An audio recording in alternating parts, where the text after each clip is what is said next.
أعوذ بالله من الشيطان الرجيم بسم الله الرحمن الرحيم الحمد لله رب العالمين الرحمن الرحيم مالك يوم الدين إياك نعبد وإياك نستعين اهدنا الصراط المستقيم صراط الذين أنعمت عليهم غير المغضوب عليهم ولا الضالين آمين بسم الله الرحمن الرحيم الحمد لله رب العالمين والعاقبة للمتقين الصلاة والسلام على رسوله سيدنا محمد وآله وصحبه أجمعين إن الله وملائكته يصلون على النبي يا أيها الذين آمنوا صلوا عليه وسلموا تسليما اللهم صل على سيدنا محمد وعلى آل سيدنا محمد وبارك وسلم. All praise is due to Allah subhanahu wa ta'ala, Lord and sustainer of the worlds. Abundant salutations be upon the last and final messenger, Sayyidina Maulana Rasulullah sallallahu alayhi wa sallam. Salutations be upon his noble purified household, his companions, and upon the beloved friends of Allah subhanahu wa ta'ala. Most respected ulama, mashayikh, elders, brothers, sisters, children in Islam, Assalamu alaikum wa rahmatullahi wa barakatuh. Alhamdulillah, it's indeed by the grace and favor of Allah subhanahu wa ta'ala that we are gathered here, alhamdulillah, for this Yaade Shahide Karbala program. We make dua that Allah subhanahu wa ta'ala accepts this in His noble court and make this as a form of our shafa on the day of Qiyamah. So, alhamdulillah, today the focus is going to be, inshallah, on events pertaining to Karbala. And when it comes to the aspect of Karbala, we cannot change the narrative. However, the narratives should be continued to be remembered. And irrespective of how many times we say it, it always has a different effect on our hearts. Now when it comes to the al-Bayt and the family of Rasulullah sallallahu alayhi wa sallam. So before I get into the subject, just to go regarding the importance of this Khanqa. So one day, the Sahaba Ikram, the noble companions of Rasulullah sallallahu alayhi wa sallam, had gathered around and they were discussing amongst themselves that how do we show thanks to the beloved Habib sallallahu alayhi wa sallam for everything that he has given us. He has given us Iman, he has given us Islam, he has given us the Quran, he has given us Hidayat. What can we do to at least show some thanks to him? So they were discussing, should we get a gift for him? What should we do for him? So while they were intending this, Allah subhanahu wa ta'ala revealed this ayat of the Holy Quran. Bismillahir Rahmanir Rahim. قُلْ لَا أَسْأَلُكُمْ عَلَيْهِمْ أَجْرًا إِلَّا الْمَوَدَّةَ فِي الْقُرْبَى. So Allah ordered, while the companions were intending, Allah ordered Rasulullah sallallahu alayhi wa sallam that, oh my beloved Habib, you go and tell them that you ask them nothing back for whatever you have done for them. You ask them no recompense for anything that you have done for them except that they love your family. So imagine, for everything that Rasulullah sallallahu alayhi wa sallam has given this ummah, Allah has ordered the Prophet ﷺ to go and tell them that, Ya Rasulullah, you tell them that you don't ask them anything except that they love your family. So when this ayat was revealed, Sayyidina Abbas radiallahu ta'ala, so Qazi Ayyaz in Ash-Shifa, he mentions this. So Sayyidina Abbas radiallahu ta'ala went and he asked the Nabi ﷺ, Ya Rasulullah, who is this family of yours upon which it has become wajib, compulsory for us to love? So Rasulullah said it is Ali, Fatima, Hassan and Hussein. So this love for them is an instruction and it is wajib, compulsory. There is no negotiation with this because this is a direct order from Allah subhanahu wa ta'ala. So one day, Sayyidina Usama bin Zayd radiallahu ta'ala said, he one evening went to Rasulullah sallallahu alayhi wa sallam for some work. And he found Rasulullah sallallahu alayhi wa sallam outside and he was carrying something that could not be seen. Meaning that Rasulullah sallallahu alayhi wa sallam was wearing his jubbah, his cloak. And there was something that was bulging on the sides which they couldn't see what was bulging.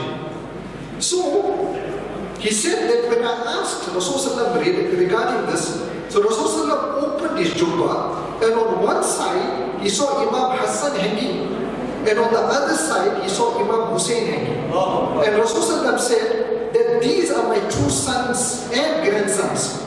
Oh Allah, I love these two. You also love them. And whoever loves them, Ya Allah, you love them.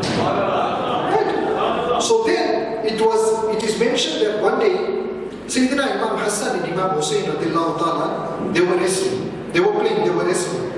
So Rasulullah is watching this, and Rasulullah is telling Sayyidina Imam Hassan that, oh Hassan, grab hold of Hussein and drop him. So Sayyidina Fatima al-Zahra is watching this. And she says to her beloved father that, Ya Rasulullah, in normal circumstances, one always supports the younger one. You are supporting the elder one, and you're asking him to drop Hussein. So the Prophet said, oh my beloved daughter, what can I do in this affair? I'm supporting Hassan because Jibreel is supporting Hussein. So this gives you the background to who is this family that we are talking about. So Sayyidina Salman al-Farsi radiallahu ta'ala, an eminent Sahabi, and he said that he heard Rasulullah sallallahu alayhi wa sallam say that Hassan and Hussein are my sons. Whoever loves them loves me. Whoever loves me loves Allah. Whoever loves Allah is entered into paradise. And whoever has hatred for them has hatred for me. And whoever has hatred for me has hatred for Allah. And whoever has hatred for Allah, let them make their place in the fire of hell. So it is basically clear cut as to who this family is. Just one more narration before we go ahead. One day Sayyidina Rasulullah sallallahu alayhi wa sallam has his own son, Sayyidina Ibrahim alayhi salam, in his hand. And Sayyidina Imam Hussein radiallahu ta'ala is also there. So what transpired? Both of them got sick. Rasulullah's own son and Rasulullah's grandson Imam Hussein got sick. They became ill. So Rasulullah made dua that, Ya Allah, grant them shifa, because they got ill. It was already gone for about 3 days.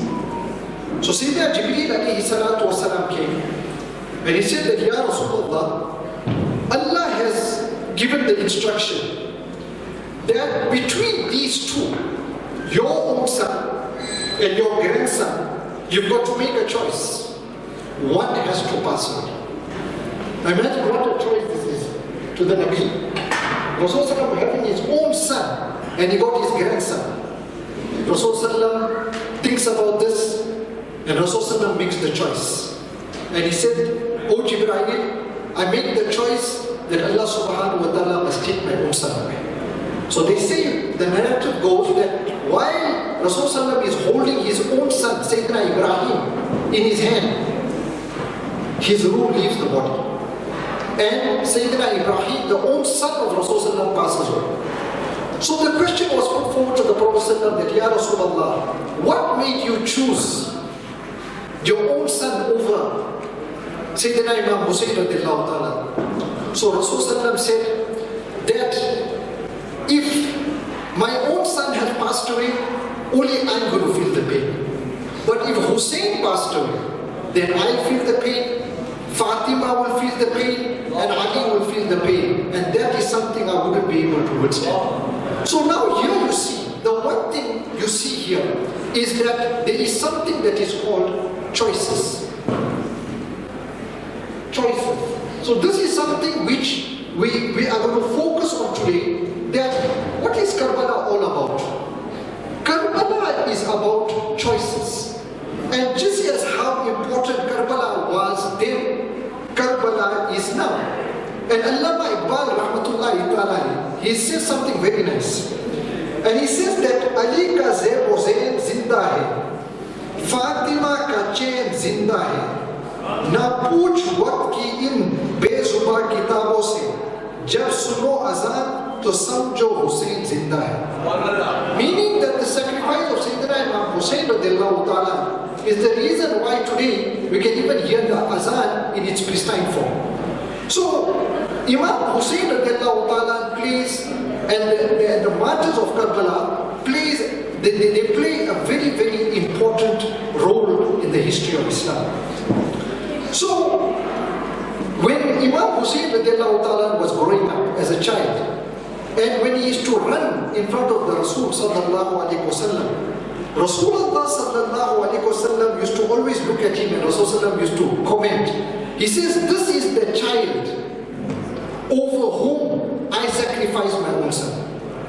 When he used to look at Sayyidina Imam Hussein radiallahu ta'ala. So let's go into the aspect of Karbala. So today inshallah I'm going to speak about individuals. There's going to be character analysis, meaning that we're going to speak about individuals, and we're going to speak about individuals and what was their role and how they played their role in Karbala. And some of the people or personalities are people which we really rarely hear about.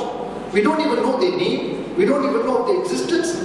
However, their role was of an utmost important role in Karbala. So we go into the aspects. So here we have the grandsons of Rasulullah sallallahu alaihi wasallam, Imam Hassan and Imam Hussein.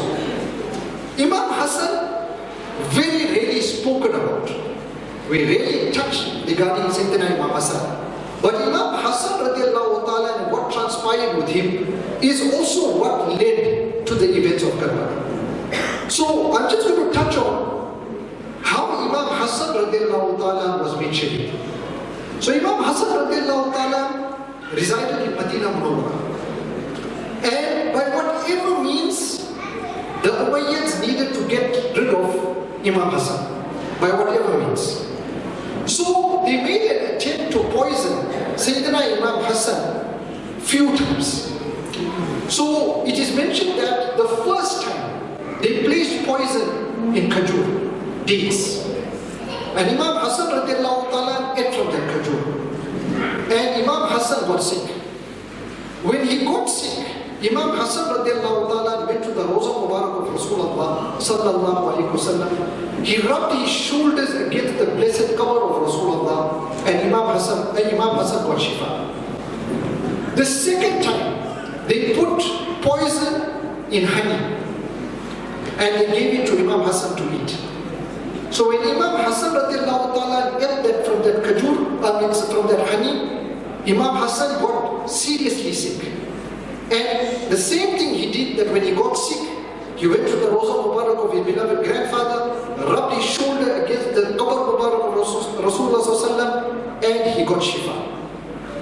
This wasn't good enough. So what happened is, they placed a severe type of poison in the wuzu water of Imam Hassan. So can you imagine? This is not, by the way, brothers and sisters, Islam, this is not kafirs who are doing this. These are the people who read the kalima. So you need to understand that throughout ages, you're going to have the people who are reciting kalima, but they're going to have that latent hatred towards the family of Rasulullah. It's going to exist. It happened then, it has happened, it's going to happen now. So they put the poison in the wuzu water of Imam Hassan. So what transpired when Imam Hassan made wudu, and when he gargled his mouth, they say the effect of this poison was only a little bit of water went down his throat. But Imam Hassan said that when he swallowed that little bit of the wuzu water, he's asking the people in the house, why is it that I'm feeling as if everything is getting cut from my throat to my navel? So they say what happened is, Imam Hassan then vomited. And when he vomited, his liver came out in 7 pieces. Imam Hassan. So when Imam Hassan then collapsed in the house, Imam Hussein radiallahu ta'ala rushed, because they called for Imam Hussein. And Imam Hussein rushed to the house, got his brother in his arms. So Sayyidina Imam Hassan radiallahu ta'ala says to his brother that this is my condition.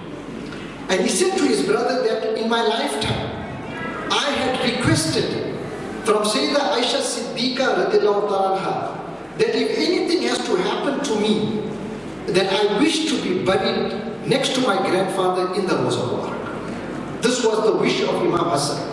So he told Imam Hussein that if anything happens to me, please go back and ask Sayyida Aisha Siddiqa for me to be buried next to my grandfather in the Rosa Mubarak. But if you find that there's going to be opposition, don't fight. Bury me by the feet of my mother, Sayyida Fatima Zahra in Jannatul Baqi. So this is the history, and unfortunately we don't know this history. Unfortunately, this was the desire. Imagine Imam Hassan being buried next to his grandfather, way more of a better place for him to have been buried. So Imam Hussein goes to Sayyida Aisha Siddiqa and he says that this is the request of my brother. So Sayyida Aisha Siddiqa says that yes, I have promised him, but the governor of Medina, Marwan bin Hakam, has totally refused, and he said that if any attempt is made for Imam Hassan to be buried in the Rosa Mubarak, there's going to be war. So Imam Hassan was refused by the Banu Umayyah to be buried in the Rosa Mubarak. So what happened is, when Imam Hassan radiallahu ta'ala made birth, when he was made shaheed, so like how we have Aqidah, I mean, alhamdulillah, this we carry out in Durban, that whenever people who are lovers of the awliya, when they want to get buried in Brook Street, so when the janaza comes, the janaza always goes first to Bashapi's Mazar, and then wherever the spot they wish to bury, they bury. So this was the intention of the Ahlul Bayt. Then okay, you refused us, burial of Imam Hassan in the Rosa Mubarak.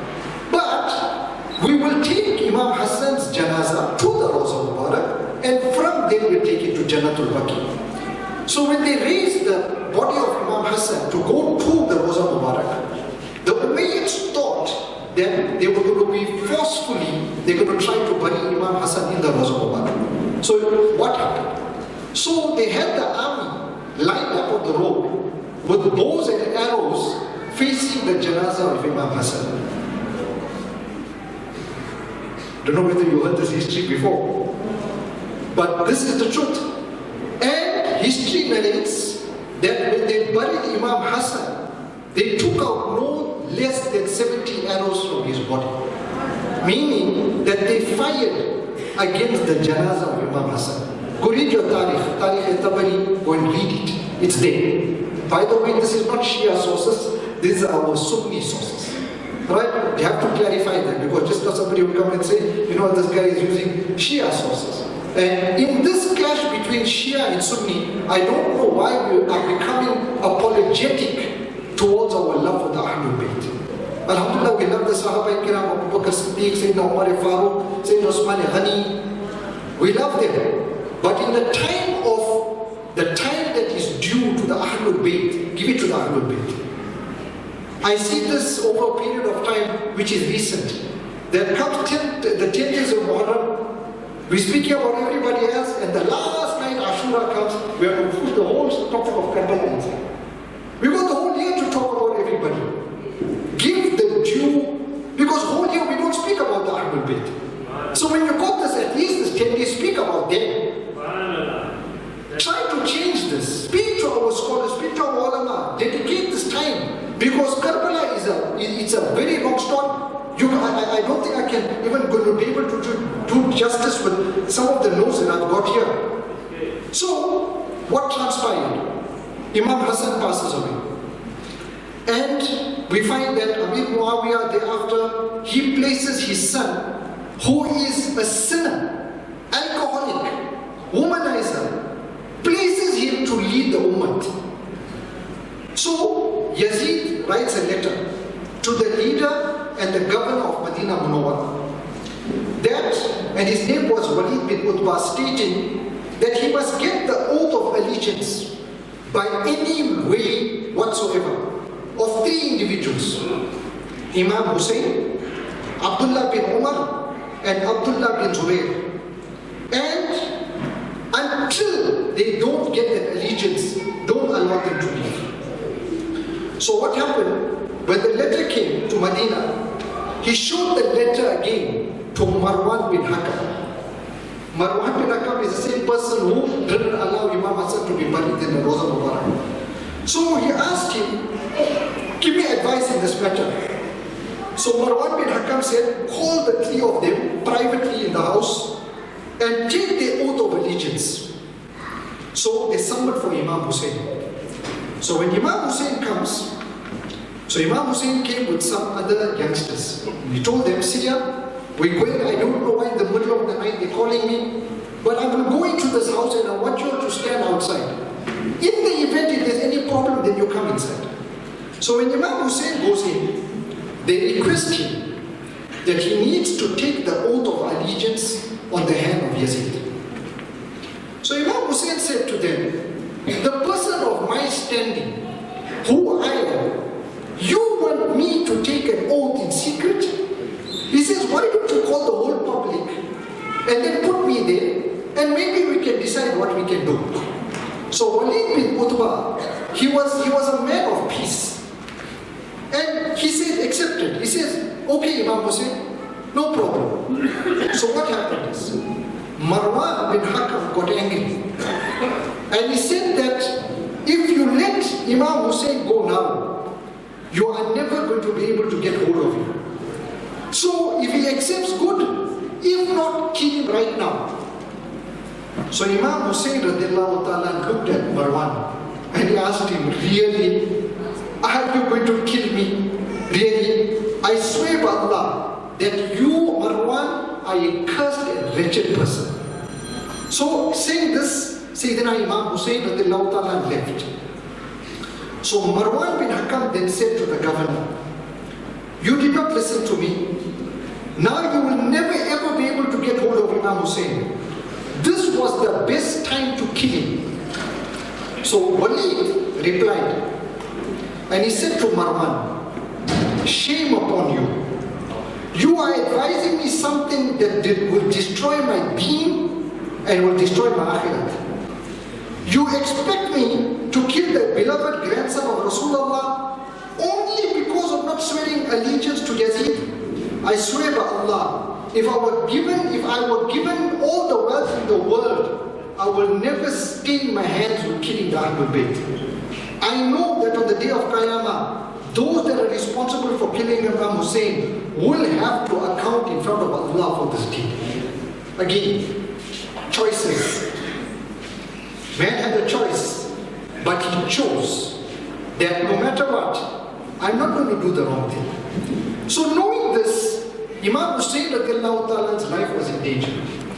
So what Imam Hussein did, he decided that he's going to leave from Medina Munawwara and travel with his family to Makkah al-Mukarram. So Imam Hussein radiallahu ta'ala, in the middle of the night, he goes to the Rosa Mubarak of his grandfather. And he stands there in front of his grandfather and he tells to his grandfather that, you know, I'm leaving Medina Munawwara.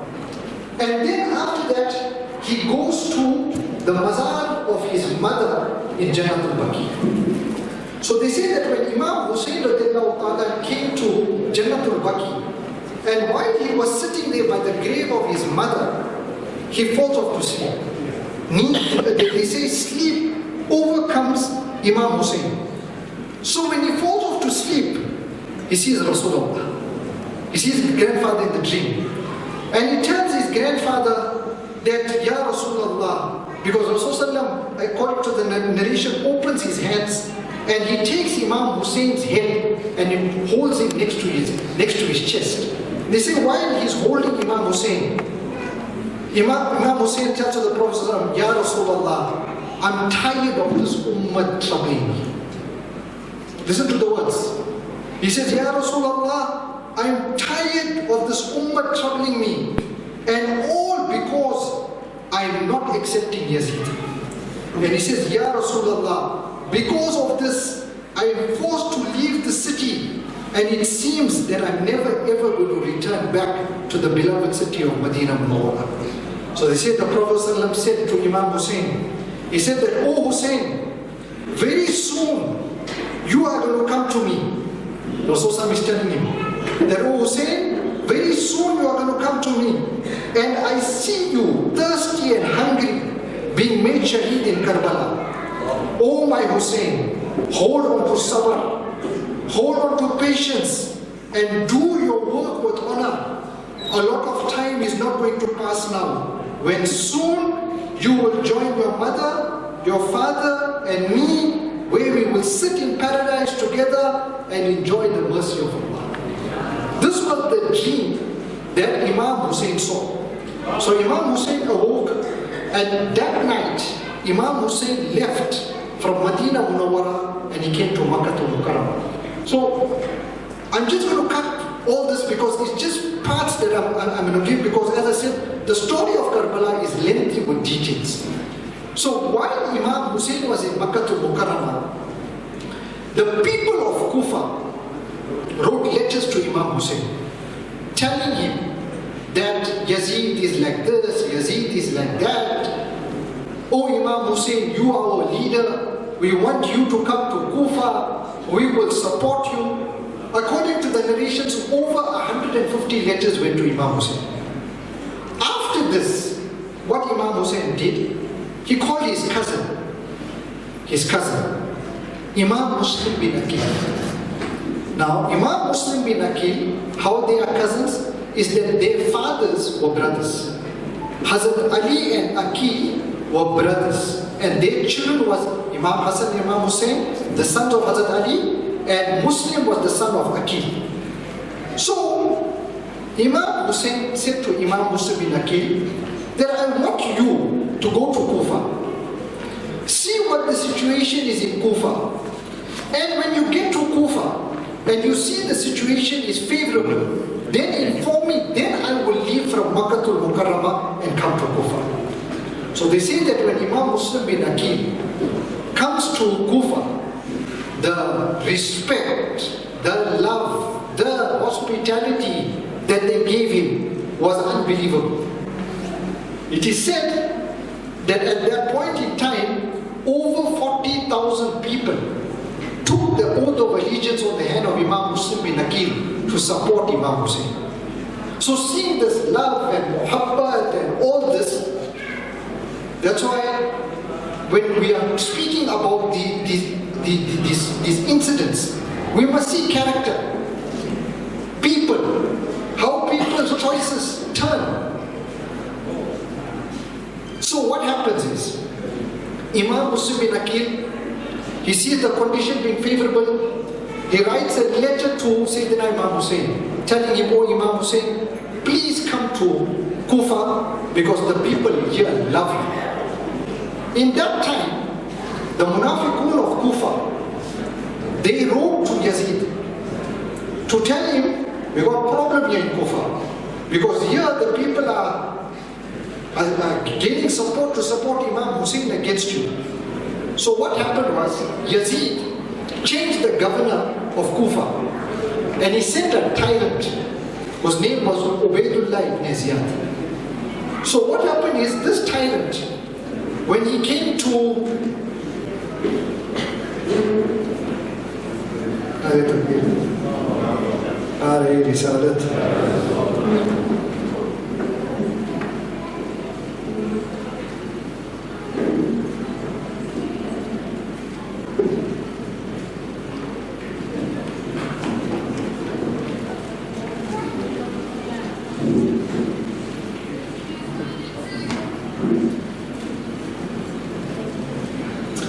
So what transpired was, this governor was brought from Baghdad, Ubaydullah ibn Ziyad. So he disguised himself like an Arab. So when he entered into Kufa, the people came out in the street celebrating, is because the people thought Imam Hussein had come. Only to realize that it was not Imam Hussein, but it was a governor who everyone actually feared. So what happened was, Ubaydullah ibn Ziyad then gave an announcement in Kufa that he hears that Muslim ibn Aqil is in Kufa and people are supporting Imam Hussein. So Ubaydullah ibn Ziyad said that anybody who goes against Yazid will be killed, and anybody who supports Yazid, they will take care and no trouble will come to them. So what happened was, people began to abandon the al-Bayt in Kufa. However, Muslim ibn Aqil now was staying in the house of a person whose name was Hani bin Urwa. Now, Ubaydullah ibn Ziyad was the governor. He made every attempt to try to locate where is Muslim bin Aqil staying. But every attempt to locate him, they couldn't do it. So what happened was, Ubaydullah ibn Ziyad had a slave. He was a Syrian slave. He gave him 3,000 dinars. He told him, I'm giving you this money. You, through this money, find some way how we're going to find where Muslim bin Aqil is. So the slave, he comes to the Jami Masjid. And he sits in the Jami Masjid and he looks at everybody. So he sees this one man, he comes into the masjid and he reads namaz. And after he reads namaz, the slave goes to this man. And he tells him, you know, I am a lover of the Ahlul Bayt. And I hear that here in Kufa, Muslim bin Aqil is here. I got 3,000 coins which I need to give to him. Can you please show me where Imam Muslim bin Aqil is? So this man, he replies to the slave and he tells him that there's so many people here in the masjid. Why you came to me? You could have asked anybody why you came to me. So the slave said, because on your face it shows that you are a lover of the family of Rasulullah. Now this is an important fact also, because like how Rasulullah made the standard of Iman in Medina Munawwara the love of Mawla Ali. He made that standard that only a believer will love Ali and only a munafiq will have hatred towards him. So this is how the standard was tested in Medina. That when you took the name of Mawla Ali Karramullah Wajh in front of a person, and if he smiled, you knew he had Iman. And if his face color changed, never mind read the kalima, but if his color of his face changed, if you took Mawla Ali's name, you knew that was a munafiq. So Rasulullah made that standard. So just like that, this Syrian slave said, from your face we can see that you are a lover of the family of Rasulullah. This fellow, he fell for the trap. And he told him, indeed what you are saying is the truth. Tonight I will take you and go. So he took the slave and he went. So when the slave came, he was introduced to Imam Muslim bin Aqil. He presented the 3,000 coins. And this slave used to be the first to come to the house of Imam Muslim bin Aqil and the last to leave. Everybody thought this was a great lover of the Ahlul Bayt. But he was a spy for the Umayyads. So what he does, he goes and reports now back that Imam Muslim bin Aqil is in so-and-so's house. Cutting the long story short, Imam Muslim bin Aqil is captured. He is brought into the public square. Imam Muslim bin Aqil is brought in front of the entire apart before that, sorry, need to get to an incident before that. Prior to this, Imam Muslim bin Aqil had 40,000 people who were behind him. When the threats were made, that they say that it was Salatul Asr, when Imam Muslim bin Aqil was leading the namaz for Salatul Asr, when he started the namaz, 40,000 people were behind him. When he made Assalamu alaikum wa rahmatullah, Assalamu alaikum wa rahmatullah, there was nobody standing behind him. He was left alone to fend for himself in Kufa. And this is how Imam Muslim bin Aqil was captured, and he was taken and Imam Muslim ibn Aqil was brought in the public square for the whole of Kufa to see, and they took Imam Muslim ibn Aqil to the highest minaret, chopped his head and dropped him from the top and dropped him to the ground. Right? So for people who have been to Kufa, that masjid in Kufa, when you see those minarets, this is where Imam Muslim ibn Aqil was made shaheed. What transpired? Imam Muslim ibn Aqil came with two small children. His own two children, Muhammad and Ibrahim. How old were they? One was 8. Muhammad was 8. Ibrahim was 6 years old. They were left orphaned in Kufa.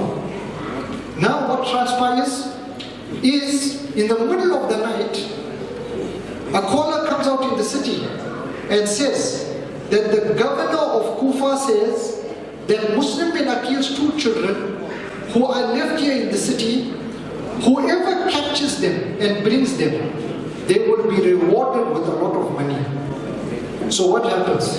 Nobody is worried that these are family of Rasulullah. Everybody wants the money. So what happens? They go out in search, looking for these children. So there is a personality whose name was Qazi Shurayh. So he got hold of Imam Muslim ibn Aqil's two children, and he said the only way to protect and save them is in the middle of the night, there's one caravan that is going from Kufa, it's going to Medina Muharram. We'll smuggle these two children into the caravan and let them go into Medina Munawwara. It just so happened that that caravan in the middle of the night left a little earlier. So when they brought the two children, they showed them from a distance. There's the caravan going. Run to get that caravan. Get onto it. And if you get onto it, you can go into Medina Munawwara. The children tried every effort to get onto that caravan. But the caravan left.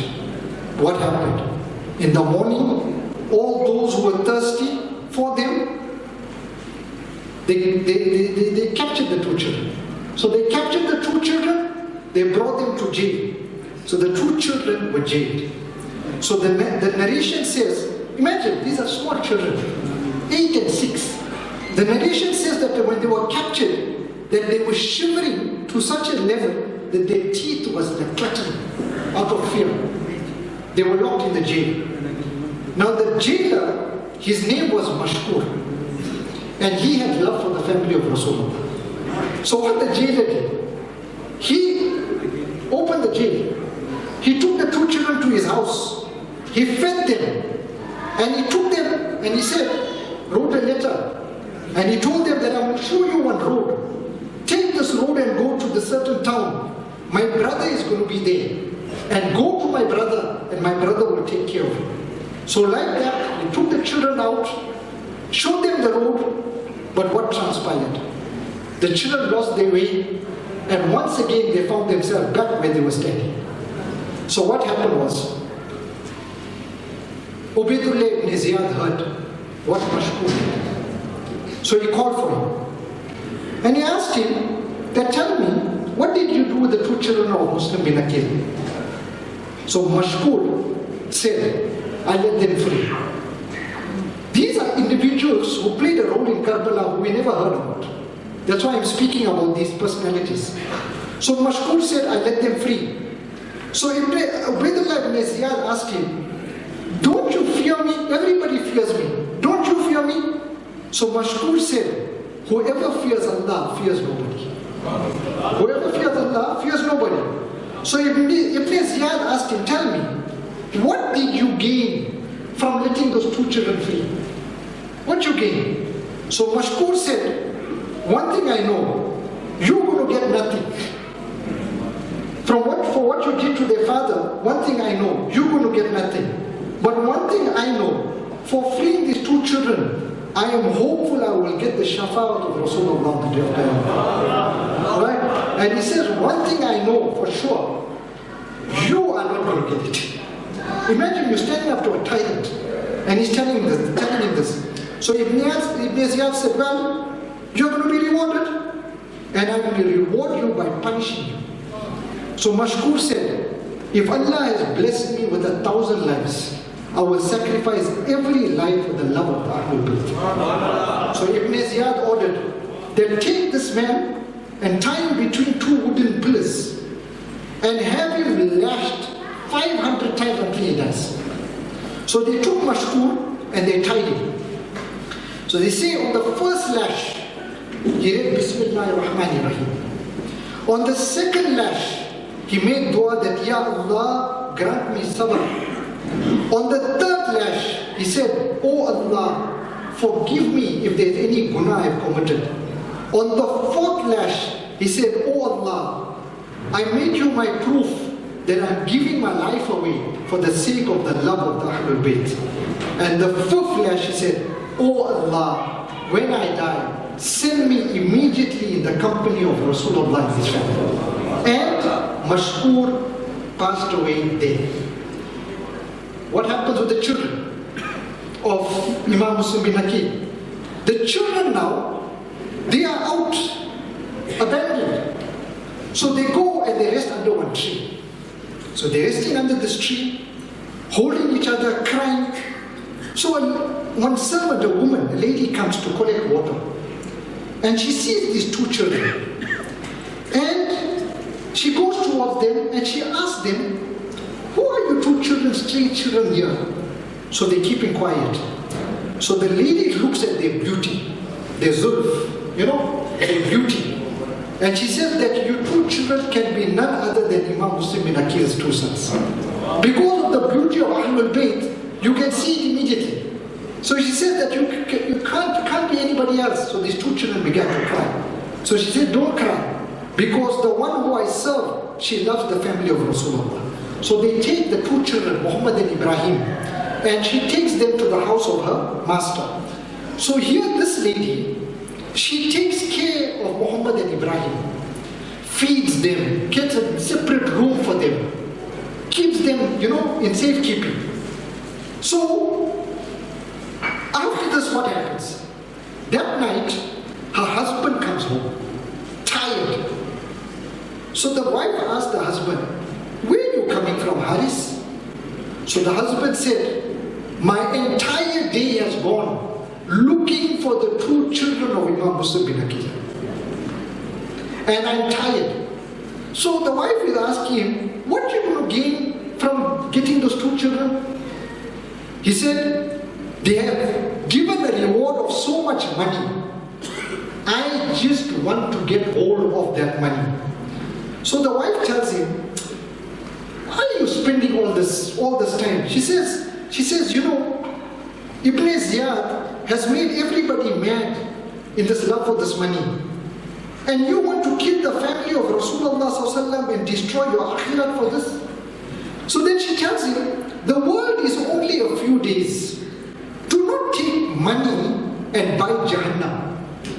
This woman is telling her husband, do not take money and buy Jahannam. At least be a human being. Put your hand on your heart and think, how are you going to answer Rasulullah on the day of Qiyamah? The wife is advising, these are noble people, we never heard of them.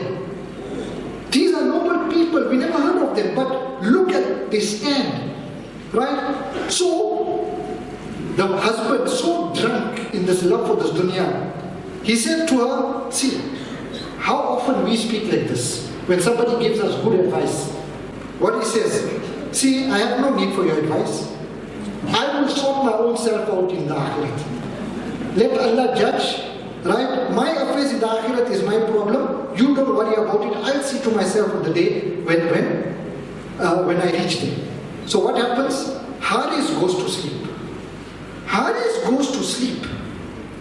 And as he's sleeping, these two children in the next door room, they have a dream. What dream they have? They dream that they are in front of the sea of Hauz Kausar. Hauz Kausar, and they can see the waves of Hauz Kausar. And then, at a little distance, they see Rasulullah sallallahu Mawla Ali Karam al-Kareem, Sayyidah Fatima al-Zahra, and their father Imam Muslim ibn Aqil. They see this in a dream. So the Prophet sallallahu is telling Imam Muslim bin Aqil that, oh Muslim, you have come to me, but you have left your 2 children. So Imam Muslim bin Aqil bows his head and he says that, Ya Rasulullah, they are coming, following behind me. He says, they have come very close and only a few steps are left. Ya Rasulullah, if Allah wills, by the time the sun rises the next morning, they will be with us.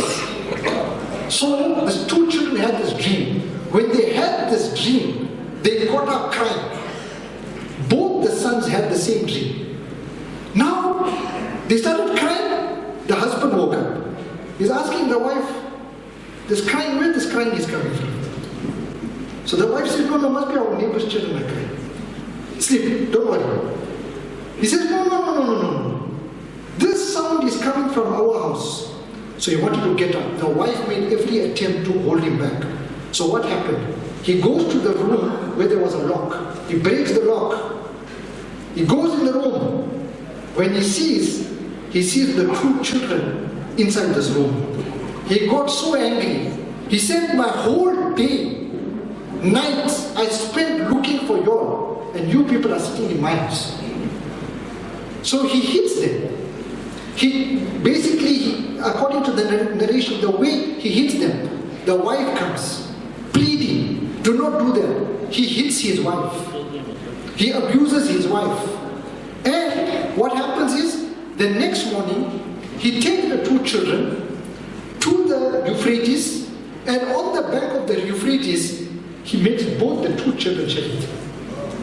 Cuts both their heads off. And he throws their 2 bodies in the river Euphrates. He takes his 2 heads, places it in a tree, comes to Kufa, and presents it in front of Ubaydullah ibn Ziyad. So Ubaydullah ibn Ziyad asks him, what you brought? He says, I brought what you're looking for. He says, what I was looking for? He says, I brought the heads of the 2 sons of Muslim ibn Aqil. Ubaydullah ibn Ziyad got so angry. He said, I wrote a letter now to Yazid telling him that we're going to find the 2 children alive and we're going to send both of them alive to you. He says, now, if Yazid is going to ask where the 2 children are, going to send the 2 heads to him, he's going to kill me. So he says, right, now your punishment. He called the chap who does all the beheading. He says, you take this chap and you go where he beheaded these 2 children, you go behead him right there. So they took him and he says, these 2 heads, you go and place it in the Euphrates where he dumped the body. So they come and Haris was then beheaded. Right there, Haris offered money to this man not to behead him. This man said, if all the wealth in the world was given to me, I wouldn't sacrifice it for the honor of beheading a person who is a hostaq of the al-Bayt. And he beheaded him. When they beheaded him, he took Haris's body and he threw it in the Euphrates. Euphrates kicked his body out. Euphrates didn't want it. They threw the body back in. Euphrates kicked it out. They threw it the 3rd time. Euphrates kicked the body out. They dug the ground. They tried to bury him. Every time they tried to bury him, the ground kicked Haris's body out. Until they had to burn him and cremate him. So after doing this, they took the 2 heads of Muhammad and Ibrahim and they threw it in the river where their bodies were. According to the narration, they say both their bodies came up and both their heads joined back to each other. And both the brothers hugged themselves and then their bodies were taken out, and this is where today their 2 mazars are in Baghdad Sharif. Right? So this is what transpired with the sons of Imam Hussein bin Aqil radiallahu ta'ala. My time is short. I think I just got a few minutes left, and there is quite a bit here. We never even get into the subject.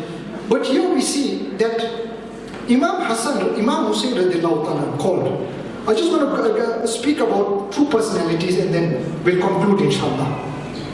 So Imam Hussein radiallahu ta'ala, he's called to Kufa, and he on his way, Imam Hassan radiallahu ta'ala reached a place called Hajir.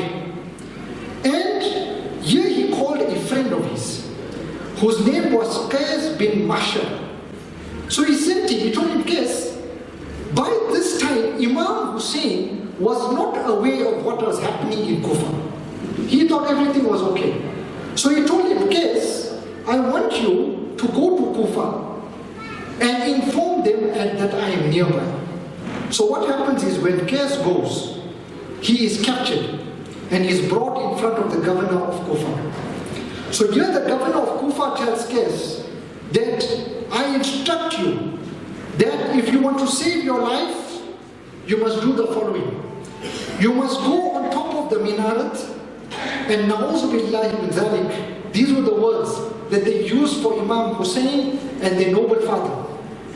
This is a narration, and we make istighfar from these words.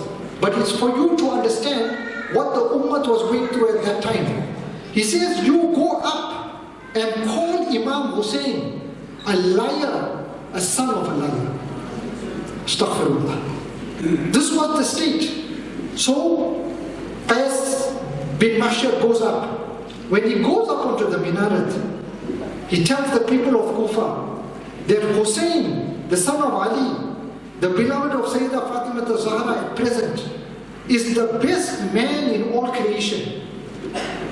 I have been sent to you to inform you that he is nearby. It is compulsory for you to assist him and say al-Bayt to his call. And thereafter, he insulted Ubaydullah ibn Ziyad, and he was thrown from the minaret again. And this personality, Qais bin Mahshar, was also mentioned. Then we find there's another personality whose name is Zuhair bin Qayn radiallahu ta'ala. So Imam Hussein radiallahu ta'ala reached a place called Zarwat, where on his way he saw a tent was pitched. So Imam Hussein radiallahu ta'ala asked them, tell me something, whose tent is this? So the people told him, this is the tent of Zuhair bin Qayn, who is returning from Hajj and is on his way to Kufa. So Imam Hussein said, go and call Zuhair bin Qayn, tell him I'm calling him. So Zuhair bin Qayn refused to go. So when he refused to go, his wife tells him, the grandson of Rasulullah is calling you and you refusing to meet him? So hearing these words, he goes to meet Imam Hussein radiallahu ta'ala. When he returned to his tent, he took all his belongings, he handed it over to his family. He divorced his wife, saying to her that she must return with her brother. And he said to his companions that whoever wishes to become a martyr must come with me, and whoever desires not, they must carry on their journey, as this is his final meeting with him. So they were all in a shock. What has just transpired? So Zuhair bin Qayn radiallahu ta'ala said, he said that many years ago, I was in a battle where Allah had given us victory. And I received a lot of money and wealth and status. And after receiving this, Sayyidina Salman al-Farsi said to me, he said that, O Zuhair bin Qayn, a time is going to come when you will meet the master of the youth of Jannah, Imam Hussein. And if you join him and fight against his enemies, you will be more happier than all the wealth that you received. So he says, therefore, I am now leaving you in the care of Allah and I'm going to join Imam Hussein. Choice. Man made a choice. He didn't have to. He could have returned back with his family. But he made a choice to be with Imam Hussein. What transpired? Imam Hussein radiallahu ta'ala is then cordoned off in Karbala. Sayyidina Hur bin Rehayi, who was the army general at that time, under the orders of the government, was made to follow Imam Hussein wherever he was. There was negotiation that was happening between them. There was even a time when Imam Hussein, when he went to him, it was time for Salatul Zuhr. And Imam Hussein said to them, it's time for namaz. Are you going to perform namaz behind me or are you going to make your own jamaat? The entire army performed namaz behind Imam Hussein. And like that, every other salah, they performed behind Imam Hussein. Hur was a respectable man. And he said that, "Oh Imam Hussein, I am just following orders. I have no intention to harm you, but I have to follow my orders, that I cannot let you pass beyond this." But history tells you what transpired is that when it became serious, when the water was cut off, when the order was given that let the dogs drink, pigs drink, everything drink, but do not let the al-Bayt even get a drop of water. Cut off from water supply, food supply. When it became serious, then Hur came out and he's looking towards his army. And he's looking towards Imam Hussein. He's looking towards his army, looking towards Imam Hussein. Then the people asked him, "Hur, what are you doing?" Hur is saying, "At this moment in time, I'm making a choice between Jannat and Jahannam. This is what I am doing now." And he made his choice. And he came to the army of Imam Hussein. He came and he made tawbah. And he said that, "Oh Imam, I never ever thought that this ummah is going to come to this level. That they really are going to do what they have to do." Then you see that following through the narrative, you find water is cut off. Say the Sakina is thirsty. Small children, Imam Hussein's children, women folk are thirsty. Sayyidina Ali Asghar, 6 months old, according to the narrative, his tongue was hanging out of his mouth. So thirsty that Imam Hussein would put his tongue in the mouth of his child, so that at least a little bit he could quench his thirst. So what happened? Sayyidina Abbas al-Amdar, we can't not speak about this and not take it easy. Sayyidina Abbas al-Amdar said, "Whatever it is, I'm going to go for that water." And he went. When he went with his horse into that water, he was also thirsty. He also was hungry. When he picked up that water with his hand, he could have put it in his mouth to quench his thirst first. But he said, "Until Imam Hussein's children are not given, I'm not going to drink a single drop." Choice. Choice. But he made that choice. What would he have lost? Would they be a guna if he drank it? No guna. But conscious. His consciousness worried him that they are hungry. How am I going to do this? So this is what transpired. Imam Sayyidina Abbas al-Amdar picks up this water bags and he gets onto his horse. The rest is history. They fire arrows at him. They cut his one hand, takes the water bag in the other hand. They cut the other hand. They takes the water bag in his teeth until they make him shaheed and he falls down on the ground. And Imam Hussein finally comes, and it's the first time in their entire life that Abbas al-Amdar addresses Imam Hussein as his brother. The entire life he grew up addressing Imam Hussein as my master. The only day he addressed him, he says, because we grew up, our mother, Ummul Banin, taught us that when you look at Imam Hussein, you don't regard him as your brother, you regard him as your master. So this is how Abbas al-Amdar grew up his entire life. But the only day was when his hands were cut off, and when he was in the lap of Imam Hussein, he asked his brother for forgiveness that he couldn't get the water to the tent. And that is when Abbas al-Amdar fell. Imam Hussein said, "Today my back is broken." Eyes to see and a heart full of wisdom. Then he looked at the people and he said to all his companions that were there, he said, "In the world to me, there are no better companions than my companions."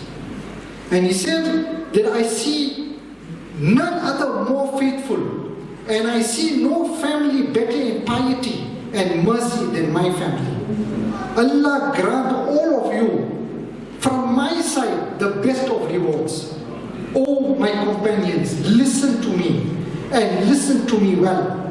I have full faith that the enemies will martyr me tomorrow. Therefore, I happily grant you all permission to leave here in the darkness of the night, wherever your heart desires you to go. Please go, because from my side, I am holding nobody back, as the enemies only want me. They don't want you. This is what Imam Hussein told his companions. All of them, women, men, children, all with one voice said, "Oh Imam Hussein, you expect us to leave you for us to live, for us to remain alive, and expect you to be made shaheed? How are we going to live knowing that they intend to make you shaheed?" So they say, Allah must never show us such a day that we are living and you are not. So amongst the companions, his companions, Muslim ibn Aqil, you never heard of him. He stood up and he said, "Oh Imam Hussein, to leave you and go away will never happen. I swear by Allah, I will fight the enemy with spears to the limit that I break it in them. I will fight with a sword until it can remain in my hand. And I swear by Allah, if I have no weaponry, I will use stones and fight and sacrifice my life. I'll pick up stones and throw, but I won't leave you." Then another companion stood up, Hazrat Sa'id bin Abdullah. He said, "I swear by Allah that we will not leave you until it is not proven in the court of Allah that after Rasulullah we have protected the grandson of Rasulullah. I swear by Allah, if I knew that I would be killed, then brought to live again, then burnt alive, and my ashes being scattered in the wind, and if this happens 70 times, then even then I will not leave you. But the reality, we are only going to face martyrdom once. I wish this happens to me 70 times. They even burn me and throw my ashes, and I come back alive. This must happen to me 70 times. Then Zuhair bin Qayn, the one who left his tent, he stood up and he says, "Oh Imam Hussein, I desire that I be killed, then brought back alive. Then this must happen to me 1,000 times, so that you and the al-Bayt must be protected." So history goes on, and history tells you that one by one were made shaheed.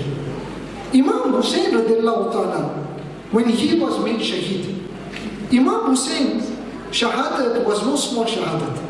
Because when you see the way that they made him shaheed, the amount of arrows that pierced his body, the amount of spears that pierced his body, and finally beheading him was not enough. What they did further, Imam Hussein had a ring on his finger. They cut his finger off for the greed of that ring. That is how they could identify the body, because all the bodies were lying there. Who was the body of Imam Hussein? They only identified it because of the finger that was missing. They took his kameez, his shirt. They took his underwrapping off. They made Imam Hussein radiallahu ta'ala lie without clothing on the hot fields of Karbala.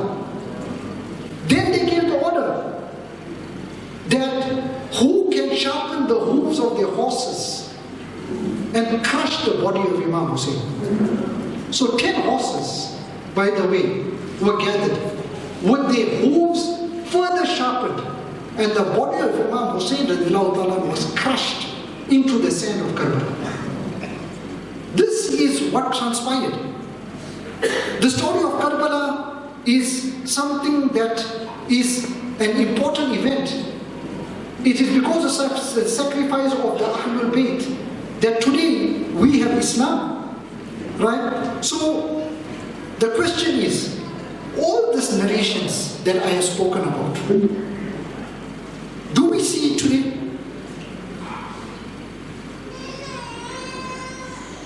Children have been killed, women have been killed, men, blockades of food and water. Do we see it? Or we have become blind?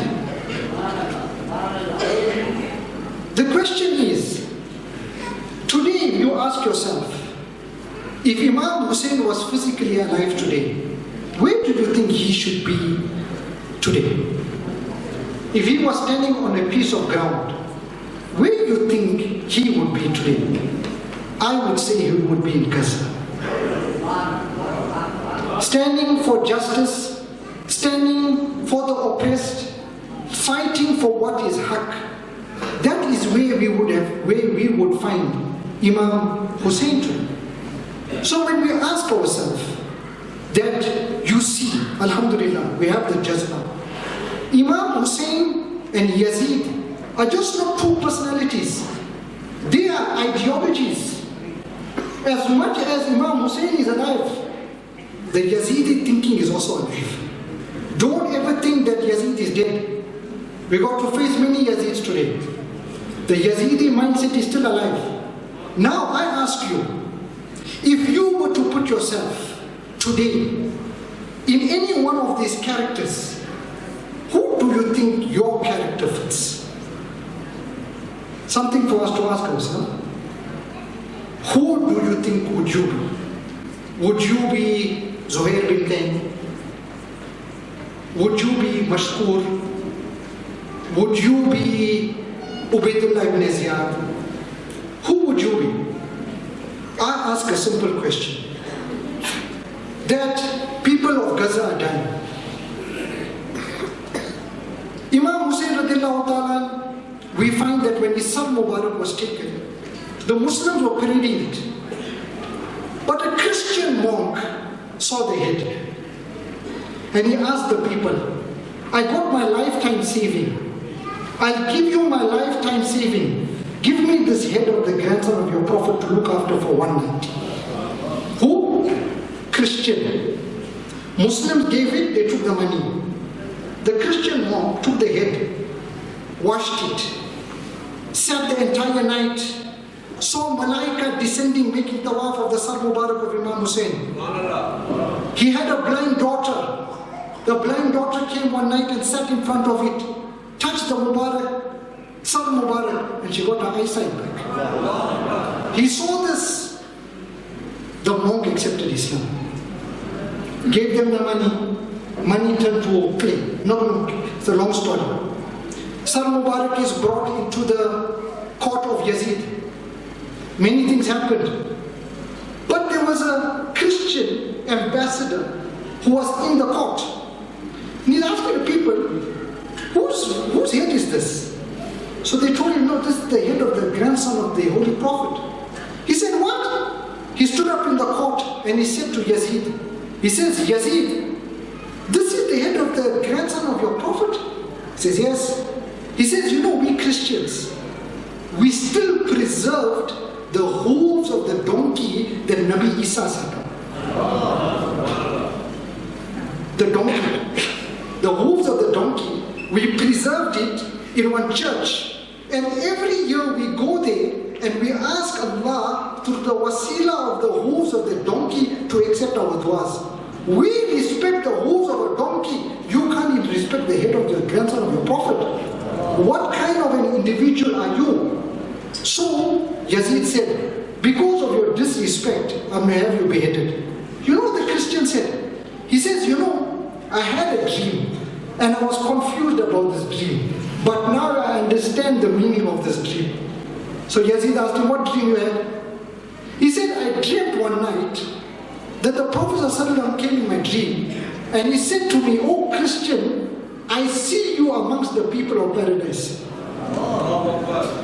Oh Christian, I see you amongst the people of paradise. He said so, he goes and he places his lips against the lips of Imam Hussein Sar Mubarak. And while doing that, he reads the kalima and he's made shahid. Christian. So I ask you, let us take the modern scenario. Gaza. Christians are speaking. Christians are following the BDS boycott. But we, for the love of our stomach, we won't think for a moment, let's not buy Coke. Because one bullet from there is going to kill one of our children in Gaza. That's why I use the example of Abbas ibn Ali. He could have drank that water, but he made a choice. Are we prepared to follow in the way? We can't go there to fight. We can't go and fight in Gaza, it's impossible.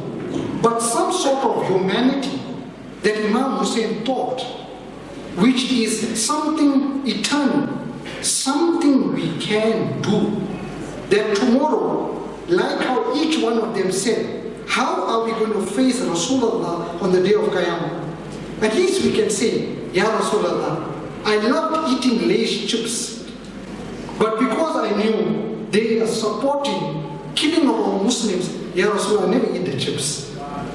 Maybe that may be the cause of you not going to the fire of Jannah. So let's take the story of Karbala and the story of Imam Hussein radiallahu anhu. Let's take it a bit seriously, because Allama Iqbal rahmatullahi ta'ala alayhi, he said something very nice. And he said, "E qaum, wahi phir hai tabahi ka zamana.